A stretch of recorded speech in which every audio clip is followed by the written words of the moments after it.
नमस्कार, मैं हूँ रोहित खन्ना और आप देख रहे हैं भारत न्यूज़। और अभी अगले 2-3 दिनों में एक जो चर्चा होने वाली है, या कह लीजिए 3 दिनों से जो चर्चा चल रही है, वो ये है कि क्या लल्लन सिंह की विदाई होने वाली है? हम बिहार की बात जेडीयू के अध्यक्ष।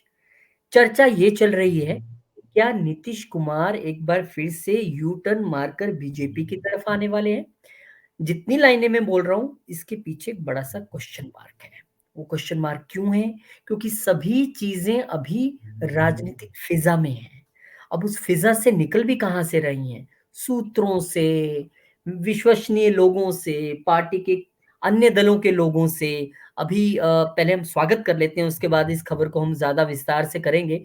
डॉक्टर राकेश प्रकाश, सीनियर जर्नलिस्ट। और राकेश जी, बहुत-बहुत स्वागत है आपका। आप तो नमस्कार, बिहार से नमस्कार। आते हैं और बड़ा मज़ा आएगा इस खबर पर चर्चा करने के लिए।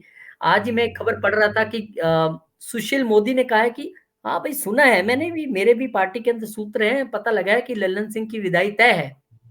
कोई खुल के कुछ बोलने के लिए तैयार नहीं है। आप जेडीयू के लोगों से पूछ लो तो वो साफ इनकार कर देते हैं। लेकिन कहा जा रहा है कि 29 तारीख की ये जो मीटिंग राष्ट्रीय परिषद और ये जो बुलाई गई है जेडीयू की राष्ट्रीय कार्यकारिणी की, ये ऐसे ही नहीं बुलाई गई है। ये जब-जब हुई है तब-तब कुछ हुआ है। और अगर ये खबर फिज़ा में छन-छन के आ रही है कि लल्लन सिंह जा सकते हैं, आपको क्या लगता है? देखिए रोहित जी, जैसा कि आपने बताया, मैं आपको यहाँ साफ कर देना चाहता हूँ कि नए साल में जो बिहार की राजनीति है, वो एक नई करवट लेने वाली है। बिहार की हुँ, राजनीति में एक बड़ा बदलाव आ सकता है, इसके संकेत जो है वो अभी से मिलने शुरू हो गए। हुँ, और वो संकेत कुछ इस तरीके से है कि सत्ताधारी दल यानी कि जेडीयू में जो है वो बड़ा बदलाव देखने को मिल सकता है। और उस बड़े बदलाव की कई सारी वजह हैं। पहली ये कि जेडीयू अध्यक्ष जो हैं वो ललन सिंह को लेकर के कयास लगाए जा रहे हैं कि हो सकता है ललन सिंह को पद छोड़ना पड़े। क्यों छोड़ना पड़े, इसको लेकर के भी कई बातें अलग-अलग जो है वो स्टोरीज़ हैं। हाँ जी। इसको लेके अलग-अलग स्टोरीज़ चल रही हैं, अलग-अलग थ्योरीज़ चल रही हैं इसको लेके भी। इसको लेकर के भी राजनीतिक गलियारों में जो है वो कयासों का बाजार गर्म है। दूसरा ये कि जेडीयू और उनके जो अगुवा है मुख्यमंत्री नीतीश कुमार, उनकी दाल जो है वो इंडी गठबंधन में गल नहीं पा रही है। इन हुँ। जी, राकेश जी थोड़ा-सा हैंग हुआ है राकेश जी का वीडियो।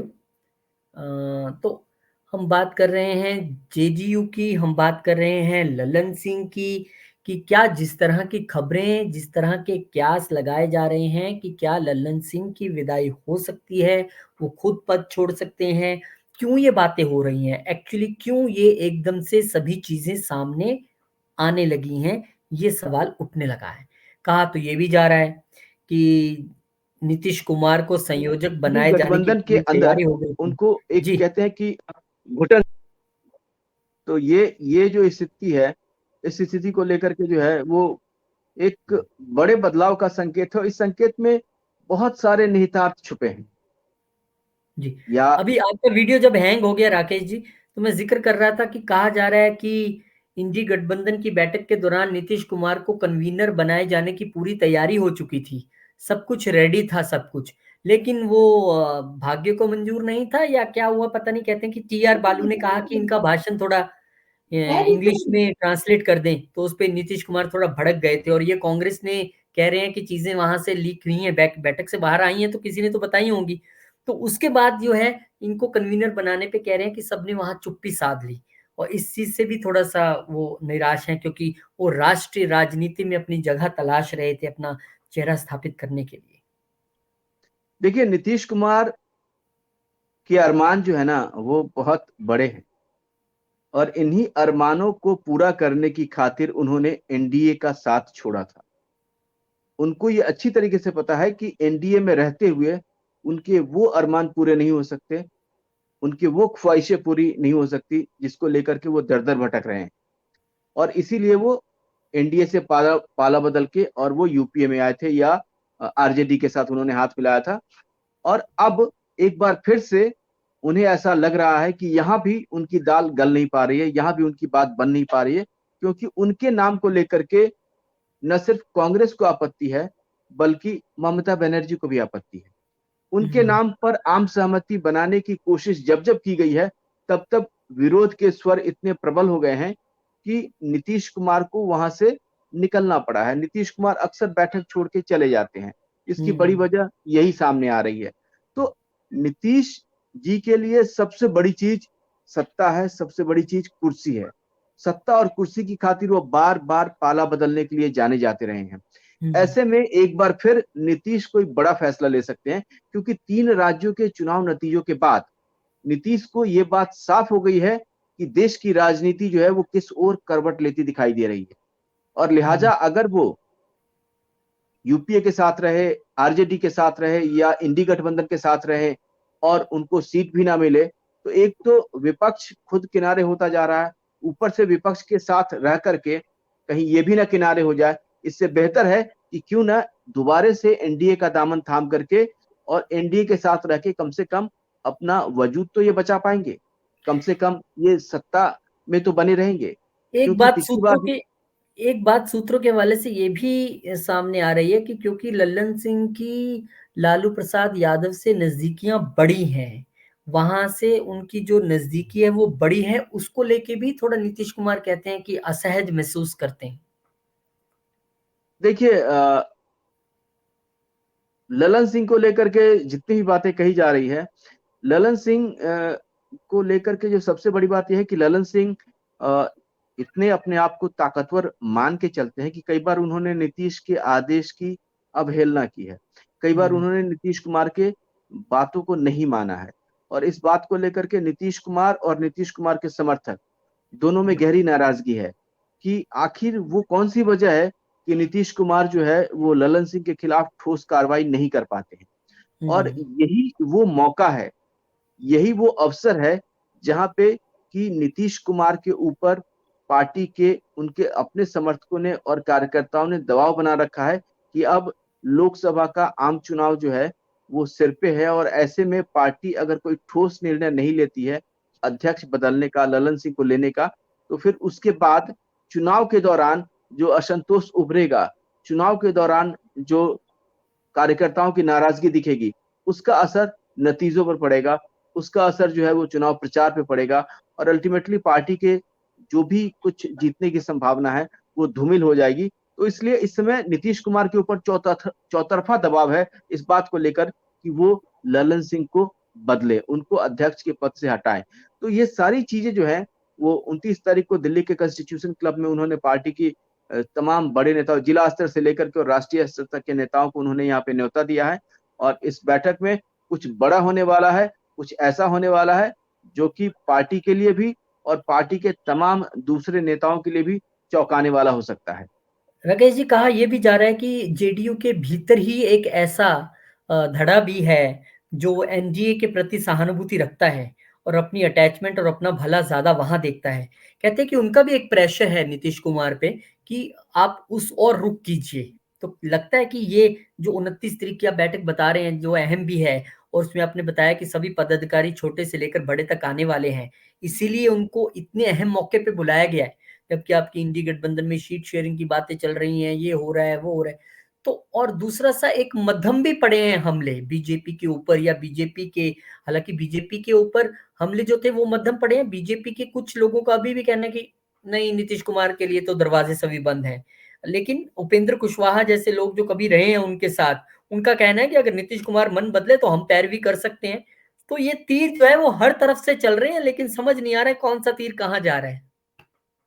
देखिए मैं आपको एक चीज साफ कर दूं कि नीतीश कुमार की जो स्थिति है और जो बिहार में जो राजनीतिक माहौल है उसमें नीतीश कुमार को लेकर के मनाही नहीं है। नीतीश कुमार को लेकर के कहते हैं ना कि सारे दरवाजे बंद नहीं है, क्योंकि राजनीति एक ऐसा मैदान है जहाँ पे कि फैसला लेते वक्त हर पहलू को ध्यान में रखा जाता है। और बिहार में जो चुनावी माहौल है उसमें नीतीश कुमार के लिए पहले की तरह तो वेलकम नहीं है, लेकिन हाँ दरवाजे बंद नहीं है इतना मैं कह सकता हूँ। और एनडीए में उनकी वापसी हो सकती है, इससे इनकार नहीं किया जा सकता। रही बात रही बात कि नीतीश कुमार का ओहदा क्या होगा, कितनी सीटें मिलेंगी, क्या मिलेंगी, इसको लेकर के थोड़ी बहुत उठापटक हो सकती है, थोड़े मतलब कयास लगाए जा सकते हैं। लेकिन नीतीश कुमार अपने आप को जेडीयू के साथ, अपने आप को आरजेडी के साथ और इंडी गठबंधन के साथ, दोनों के साथ जो है वो काफी असहज महसूस कर रहे हैं और कंफर्टेबल नहीं है। इसलिए वो नए रास्तों की तलाश में निकले हुए हैं और इसीलिए इतनी बड़ी बैठक जेडीयू की बुलाई है। और वो बैठक कहाँ हो रही है? पटना में नहीं हो रही है, दिल्ली में। वो बैठक दिल्ली में हो रही है। ये गौर करने वाली बात है। और दिल्ली में भी कहाँ हो रही है? कॉन्स्टिट्यूशन क्लब में हो रही है। तो कहीं ना कहीं इसके कई राजनीतिक मायने हैं कि नीतीश कुमार बिहार की राजनीति को डिस्कस करने के लिए, बिहार के नेताओं से मिलने के लिए, बिहार के नेताओं से चर्चा करने के लिए बिहार में नहीं मिल रहे हैं, दिल्ली में मिल रहे हैं। इसके क्या मायने हैं? तो इसके कई हम्म, मायने हैं।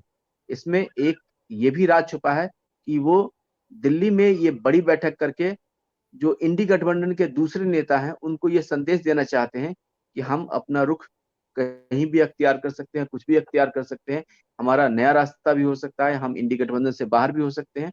क्यों? क्योंकि इंडी गठबंधन की शुरुआत, ये तो सभी जानते हैं, शुरुआत में दो ही लोग थे, एक नीतीश कुमार और दूसरे केसीआर। तो केसीआर ने अपना रास्ता अलग कर लिया।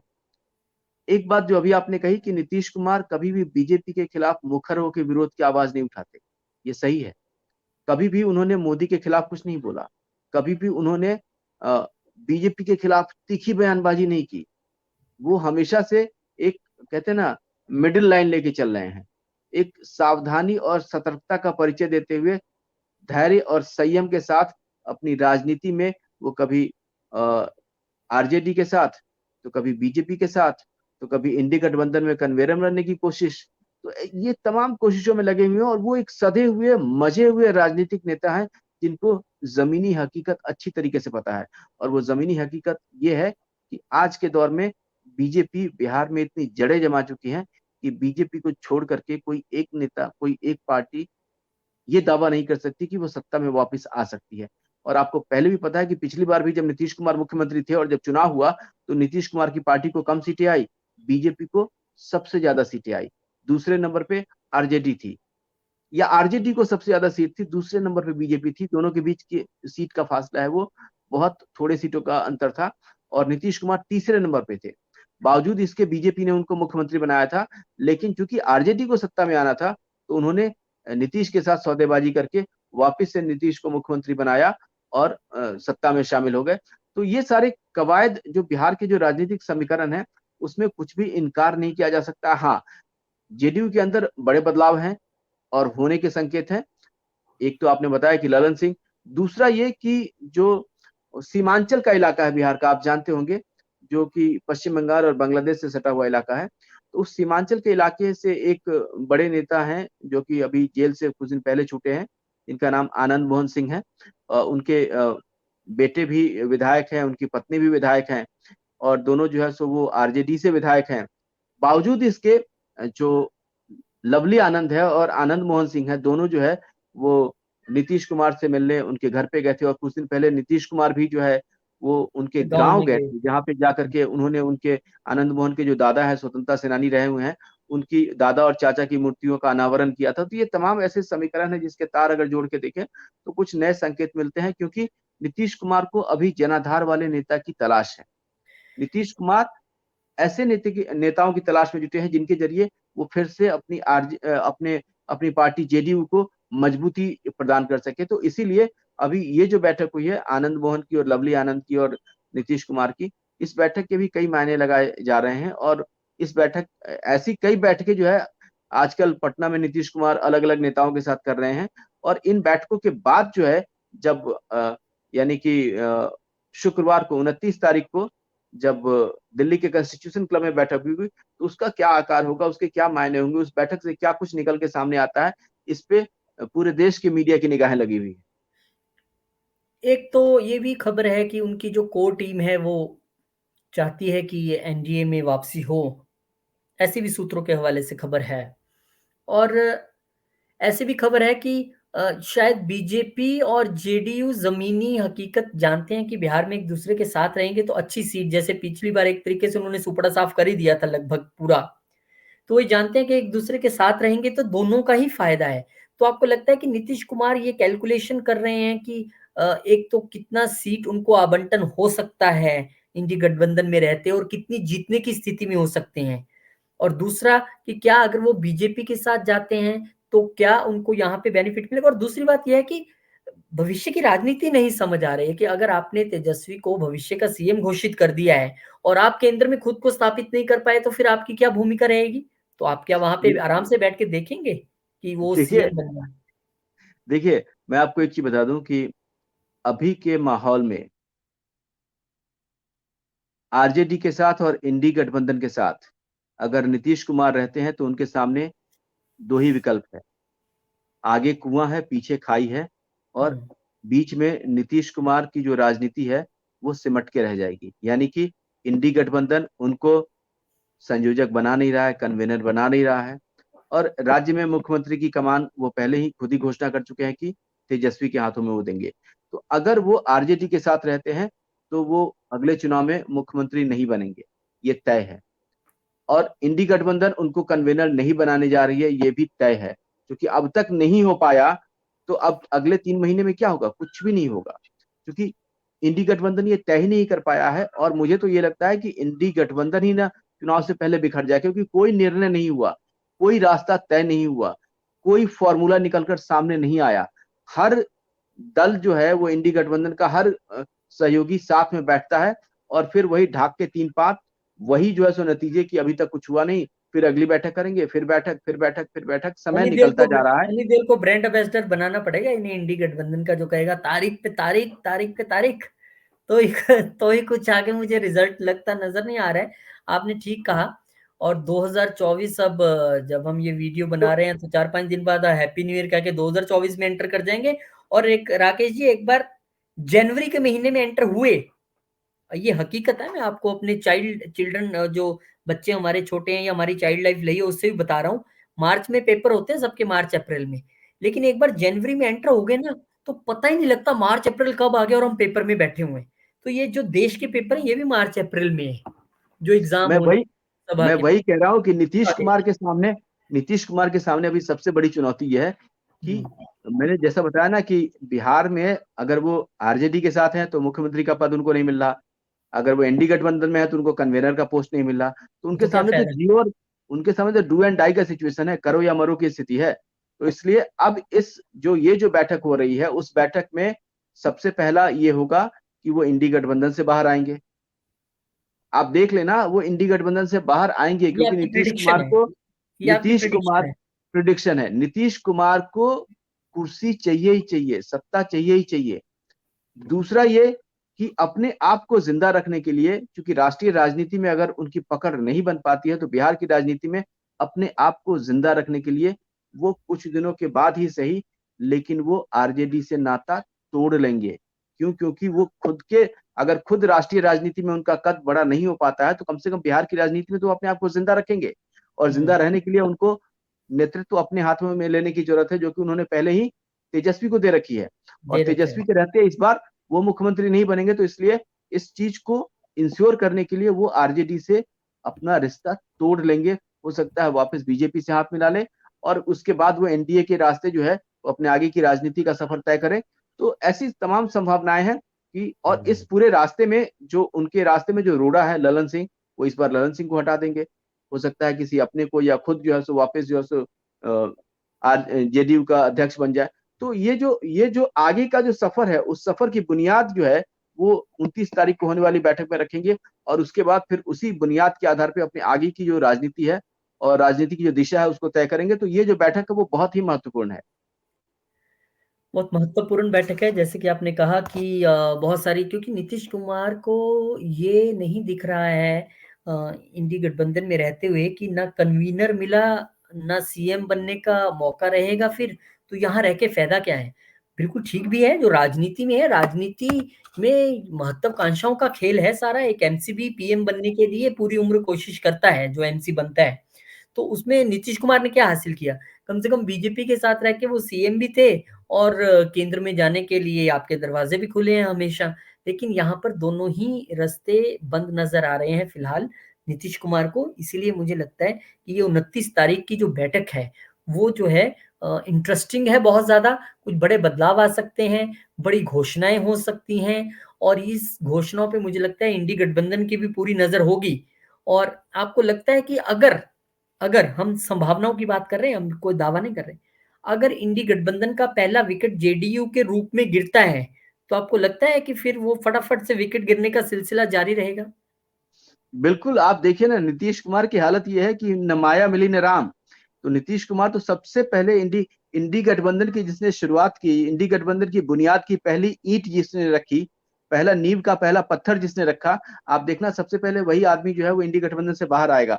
और नीतीश के बाहर आते ही, क्योंकि दो लोगों ने इंडी गठबंधन को लेकर के शुरुआती कदम बढ़ाए थे, एक केसीआर बाहर हो गए, दूसरा नीतीश कुमार अगर बाहर हो जाते हैं तो उसके बाद फिर इंडी गठबंधन की बागडोर कौन संभालेगा? सब एक एक करके, जिस तेजी के साथ सब एक साथ इकट्ठा हुए थे, उसी तेजी के साथ इस पार्टी में, इस गठबंधन में आपको बिखराव देखने को मिलेगा। क्यों? क्योंकि केरल में कांग्रेस का, बंगाल में कांग्रेस और टीएमसी का, आप समझ रहे हैं। और हुँ, इसी तरीके से हर राज्य में एक दूसरे का, उत्तर प्रदेश में कांग्रेस का देख लीजिए क्या हाल होगा। क्या हुँ, आपको लगता है कि अखिलेश कांग्रेस को उस तरीके से कोई सीटें देंगे? बिल्कुल नहीं देंगे। तो इतने विरोधाभास है इनके अंदर, एक दूसरे में इतनी इन फाइटिंग है, आपसी लड़ाई है, आपसी कलह है कि सुलह और समझदारी की तरफ तो ये एक कदम आज तक नहीं बढ़ा पाए।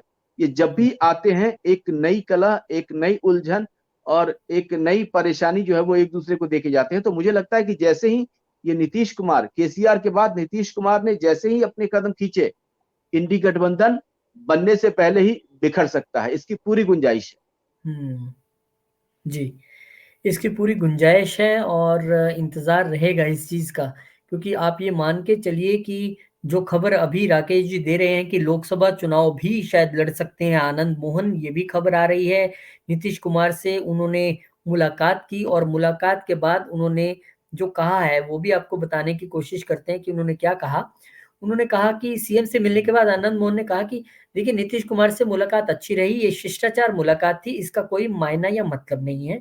हम लोग बराबर मिलते रहे हैं इस सवाल पर कि ऐसी चर्चा हो कि आप जेडीयू के साथ जा सकते हैं। इस पर आनंद मोहन ने कहा कि इन सब पर आज कोई बात नहीं हुई है, पुराने मित्र हैं। ये भी एक बड़ी सेफ गेम है राजनीति में राकेश जी। तो हो सकता है एमपी के चुनाव में अपने छोटे बेटे को आनंद मोहन उतारने का विचार रख रहे हो, तो ये सारी संभावनाएं जो है वो बन सकती हैं। ये बात तो तय है कि बड़ी हलचल तो चल रही है और सब जगह सब अपनी गोटियाँ फिट करने में लगे हैं, ये भी तय है। चलिए राकेश जी बहुत-बहुत शुक्रिया, धन्यवाद और मुझे लगता है कि एक और आज चीज़ सीखने में मिली जैसे हम चर्चा कर रहे थे कि जो बयान चल गया वो तो ठीक है, जो नहीं चला वो निजी बयान है। इसी तरीके से आप जिससे मुलाकात करनी है उससे मुलाकात कर लीजिए, बस एक बात बोल दीजिए कि ये तो शिष्टाचार भेंट थी। अब शिष्टाचार कितना बचा है राजनीति में, समाज में हम जानते हैं, कोई किसी से आजकल शिष्टाचार के नाते मिलने नहीं जाता है। वो कोई ना कोई मकसद ही होता है। लेकिन ये हम सच बता रहे हैं कि मेरी और राकेश जी की ये मुलाकात शिष्टाचार भेंट नहीं है। ये प्योर एकदम बिल्कुल हमने वीडियो बनाने के लिए भेंट की थी और एनालिसिस करने के लिए हम मिले थे। ऐसा नहीं करेंगे वीडियो नहीं चला तो ये तो शिष्टाचार भेंट थी। शिष्टाचार नहीं हमारी एनालिसिस के लिए ही थी। बहुत-बहुत शुक्रिया सर, बहुत धन्यवाद आपका। मिलेंगे आपसे नमस्कार, एक नई नमस्कार। जानकारी के साथ नए वीडियो में। तब तक के लिए बहुत शुक्रिया। आप सब लोग इस वीडियो को शेयर करें, लाइक करें और चैनल को सब्सक्राइब ज़रूर करें। बहुत-बहुत शुक्रिया, धन्यवाद।